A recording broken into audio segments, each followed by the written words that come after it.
रिश्ते भी इसी तरह से होते हैं। रिश्ते तितली की तरह होते हैं, जोर से पकड़ोगे तो मर जाएगी, एकदम ढीले पकड़ोगे तो उड़ जाएगी, लेकिन प्यार से पकड़ोगे तो देर तक हाथ में रही आएगी।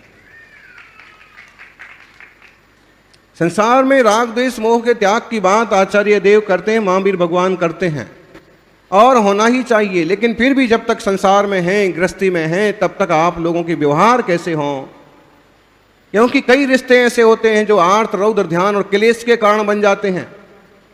एक वक्त हुआ करता है जब कहा जाता है कि तेरे बिन हम रह नहीं सकते, और फिर दूसरा एक वक्त आता है कि तेरे साथ हम रह नहीं सकते, जी नहीं सकते। इस घर में अब तो सास रहेगी या बहू रहेगी, अब या तो बड़े भाई रहेंगे या छोटे भाई रहेंगे, अब या तो बहन रहेगी या भाई रहेंगे। ये सब क्लेश कब पैदा होता है? जब हम रिश्तों को नहीं समझते हैं, कीमत नहीं करते।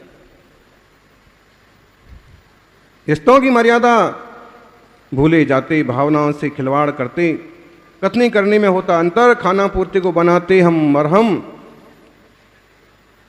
व्यर्थ का उपहास उड़ाते फिर भी कहते फासले कम क्यों नहीं होते। किसी का मजाक बनाने से, किसी का दबाव डालने से फासले कम नहीं होते हैं, अपनेपन की बात करने से फासले कम होते हैं। अदालतों में न्याय मांगने से फैसले नहीं होते हैं, फासले बढ़ते हैं।